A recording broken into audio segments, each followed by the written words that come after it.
Welcome to Critical African Thinkers, a place where nothing escapes scrutiny. Here, we examine everything under the microscope of logic to find that which is most truthful and most logically consistent. I first came across Ibram X Kendi in a conversation between Glenn Loury and John McWhorter. And in that conversation, Glenn Loury called Ibram X Kendi a lightweight, an academic lightweight. Now, although I love Glenn, I wouldn't just take his word for it. I'd never heard of Kendi, so I decided to do my own research and see what ideas this guy has. And one of his most popular book, How to Be an Anti-Racist, came up, although I haven't read the book. But I did go through some of the interviews that he gave concerning the book. And I came up with the same conclusion that Glenn came up with, that he indeed is an academic lightweight.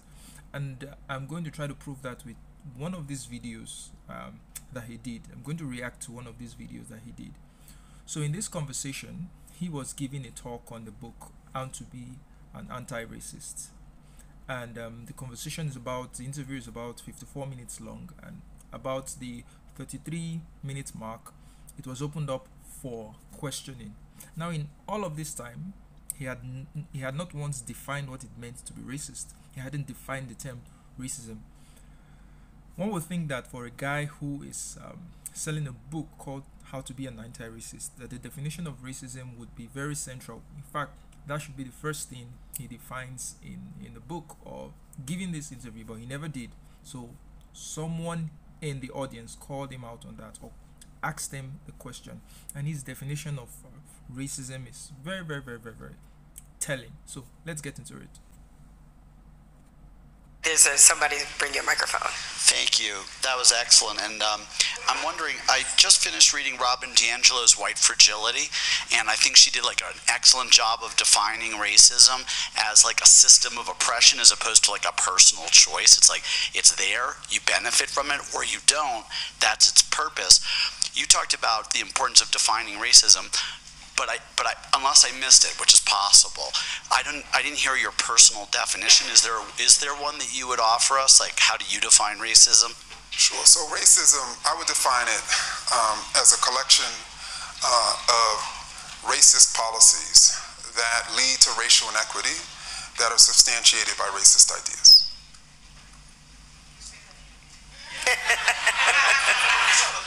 Sure. A collection of racist policies that lead to racial inequity that are substantiated by racist ideas. And anti-racism is pretty simple, using the same terms. Anti-racism is a collection of anti-racist policies leading to racial, anybody want to take a guess? Equity that are substantiated by anti-racist ideas.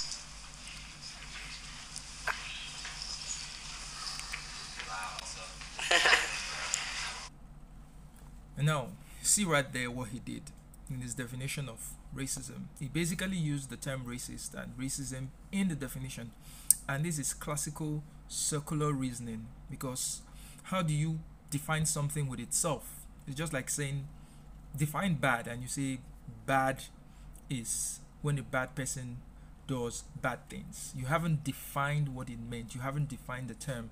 And in this case, he hadn't defined what racism is. You can't just claim that racism is a collection of racist policies that leads to racial inequalities substantiated by racist ideas. You still haven't defined the kernel of your argument or the kernel of your book, which is racist or racism. You haven't defined it. And it is so telling to see the reaction of the crowd. I mean, after his definition, there was this weird vibe in the air, because the people were expecting something more. They're expecting something much more profound, but there was nothing there. It was just more like gibberish. There was nothing of value. That's why Glenn would say there is no erudition. There is no profound insight. There's nothing new that he's bringing to the conversation of race, when he could not even define what racism is. When he's defining racism by using it in its own definition. Now, this is one of the reasons why I feel that Glenn is actually right, that he is an academic lightweight. And he hasn't tested his ideas by engaging in verbal dialogue with other people. like Glenn or even John or even Coleman Hughes, who has actually sent out an invitation to him to come debate him on these issues. He hasn't done that. I don't know why he doesn't want to debate any of these people. I mean, at least Coleman is like a kid where he is, and if his ideas are so good, then they should be able to stand the test of whatever Coleman is bringing. But all this just shows you that there is no substance to what he's doing. There is no substance to the ideas that he's proposing. There is no substance to the book that he's selling. He's just selling people feelings, just selling people vague ideas, because anyone with what he just defined, almost anything can be defined.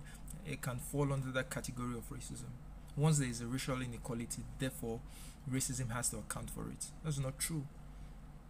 I mean, inequalities or inequities are the order of nature. It is very, very rarely the case that two groups would have similar outcomes when they have different backgrounds, they have different cultural attitudes. It doesn't mean one is better than the other. It just happens to be that outcomes are never ever the same. So even when everything, if the racism that is in America, even when it's going to be removed totally, I doubt if you're still going to have equal outcomes. I doubt if you're still going to have equity, because human beings are our nature is different.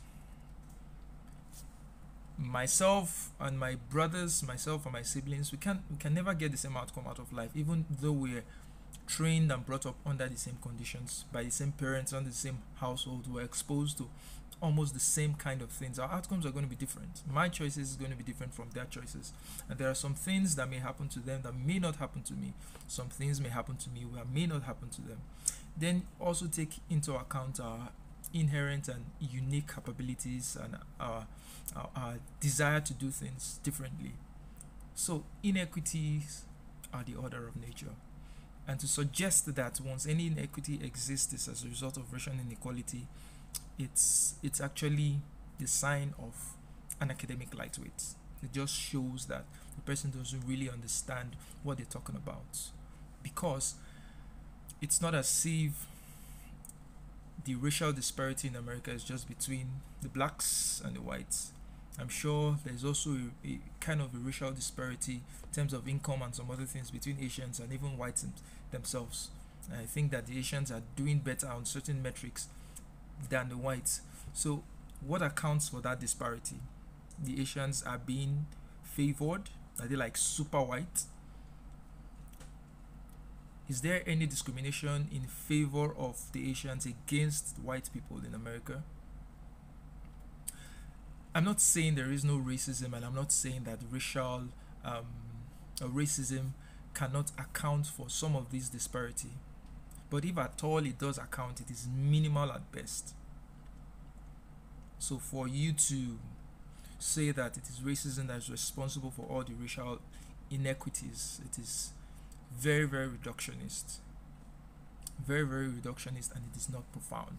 So Glenn is right. He's a lightweight. He is a lightweight.